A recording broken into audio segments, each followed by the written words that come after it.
Witajcie, z tej strony Ponguj, a dzisiaj mam dla was odcinek dotyczący Five Nights at Candy's 2. Ostatnio obiecałem teorię na temat Mary Schmidt i jest ona w drodze, jednak już bardzo blisko do Five Nights at Candy's 2, dlatego też teraz zajmiemy się jeszcze tym tematem, co minęliśmy w teaserach i trailerze FNAF 2. Zapraszam do oglądania. Zacznijmy od konkretów. Zniszczone animatroniki z FNAF 2 to nowe animatroniki z telewizora, a nie stare z jedynki. Dlaczego? Różnice są wyraźne. Zniszczony Candy nie przypomina w żaden sposób starego Candy'ego, a wygląda identycznie jak nowy. Głównie chodzi o nogi, bo one są tutaj taką wyraźną, dużą różnicą. Tak więc chronologia całej gry, całej jedynki, dwójki, różnice między nimi wygląda dosyć prosto. Najpierw było FNAF 1, potem animatroniki zostają przebudowane, wchodzą do nowej lokacji.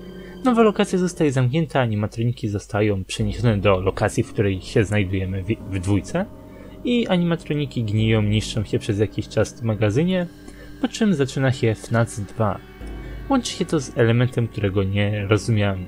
Wcześniej myślałem, że skoro nowy Candy jest osobnym modelem od starego, to czemu opis gry mówi, że animatroniki zostały przebudowane? Teraz już widzimy, rzeczywiście zostały przebudowane, rzeczywiście nie ma żadnej różnicy między nowym a starym modelem Candy'ego. Także cóż, jest to dosyć śmieszny motyw. Scott w swojej grze we FNAF 2 pokazał zniszczone animatroniki jako właśnie animatroniki z jedynki, jednak okazało się, że są to poprzednie modele. Emil Macko zrobił podobny mig. Withered animatroniki wydawały się zniszczonymi z jedynki, a jednak są nowszymi modelami. Tu było starszymi, tu nowszymi. Cóż, mnie ten motyw się zdecydowanie spodobał. Wróćmy jeszcze do opisu. Jest on raczej krótki i prosty. Przebudowane, ulepszone, zmodernizowane. Sprawialiśmy radość wielu, ale było to już dawno. Zniszczone, spękane, uszkodzone. Ostatecznie skończyliśmy tam, skąd przybyliśmy. Cóż, pierwszy fragment jest prosty, mówi właśnie o tej metamorfozie. Dodaj też, że miało na miejsce już jakiś czas temu. Teraz już jest dawno po zniszczeniu animatroników. Drugi fragment jest już cięższy. Skończyliśmy tam, skąd przybyliśmy. Pytanie, o kogo dokładnie chodzi? O ofiary, czy o animatroniki? Czy chodzi o to, że byli w tym magazynie, w którym się dwójka znajduje podczas lub przed przebudową? Czy może jest to tak naprawdę opuszczona fabryka animatroników, w której zginęły dzieci? Cóż, ciężko cokolwiek stwierdzić, cokolwiek tutaj zinterpretować, że rzecz może być tak naprawdę tym początkiem. Zakładając, że chodzi o ofiary, to może być właśnie opuszczona fabryka, w której zginęły te dzieci. Niby nie wygląda, ale jest opuszczona lokacja, zapewne masa sprzętu została stąd wyniesiona. Możemy jeszcze znaleźć miejsce i tą właśnie kamerę, którą widzieliśmy we FNAF 1. Tylko po co mieliby odstawić stare animatroniki do fabryki, w której zostali stworzeni? Cóż, z jednej strony to wygląda jak magazyn, z drugiej jednak po co w magazynie krzesła, telefony? To drugie bardziej sugeruje właśnie fabrykę. I cóż, ciężko jest stwierdzić, ale najprawdopodobniej dowiemy się tego, kiedy już wyjdzie FNAF 2. Cóż, obecnie z animatroników mamy 6. Cindy, Candy, Blank, Chester, Phantom Pingwin, a także 6. Rat. Nie widzieliśmy Rata na trailerze, jednak widzieliśmy jego imię, sugestię, że pojawi się razem z resztą. Bądź co bądź, powinien. Jest jak na razie najważniejszą i najbardziej tajemniczą postacią w całej grze. Co ciekawe, możliwe, że znamy miejsce, w którym Rat się znajduje. Pamiętacie ten ukryty pokój we FNAF 1 niczym safe room, z którego wychodził Rat? Trailer już nam pokazał, że FNAF 2 także posiada taki pokój. Tutaj. Nie ma go na mapie, jednak wyraźnie widać drzwi. Ktokolwiek stamtąd wychodzi, czy to Rat, czy to ktoś inny, najpewniej będzie tutaj przechodził wentylacją, a przynajmniej będzie to jedna z opcji. Ma strasznie blisko. Tymczasem jeśli chodzi o mechanikę, może nas zaskoczyć. Bo popatrzcie, to co my widzimy tutaj to mapa niczym z FNAF 3.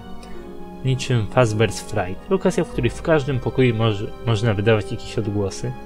Jednak nie jest to labirynt, w którym każdy korytarz zbliża animatronika do twojego pokoju. Tutaj praktycznie z każdego pokoju można wejść do twojego.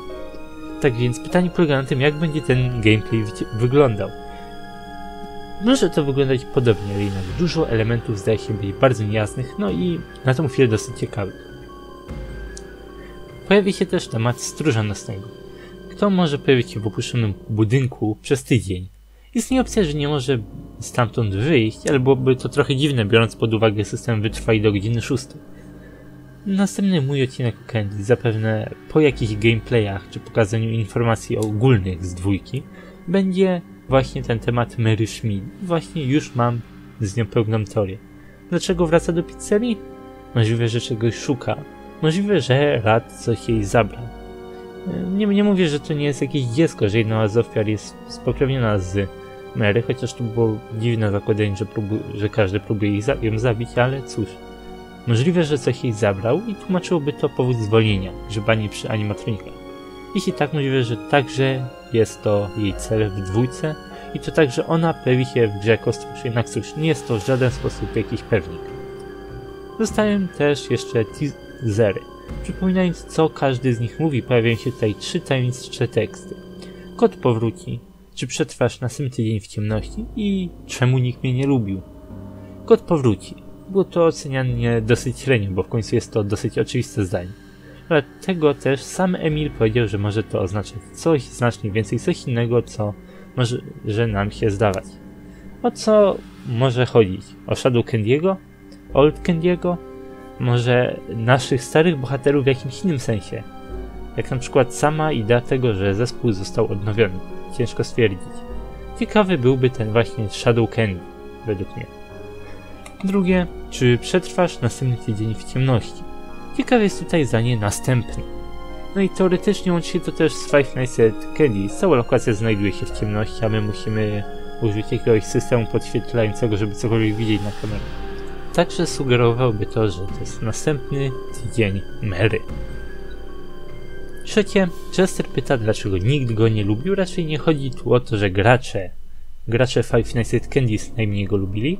Bardziej obstawiałbym fakt, że Chester nigdy nie został przebudowany. Nie pojawił się w nowym Candy's. Jak widzimy w telewizorze, nowe Candy's miał 2 ulepszonych starych animatroników, no czyli sam Candy i Cindy. Jednak wygląda na to, że nigdy nie pomyśleli o odnowieniu Chestera. On sam w dwójce będzie zniszczonym, oryginalnym Chesterem, a nie jakimś odnowionym. Więc cóż, to jest chyba wszystko, co mogłem w tej chwili jakoś wyciągnąć. Jeżeli wy macie jakąś teorię, sugestie, zauważyliście coś, czego ja nie, zapraszam do komentowania. To jest chyba ostatni odcinek, zanim FNAF 2 rzeczywiście wyjdzie.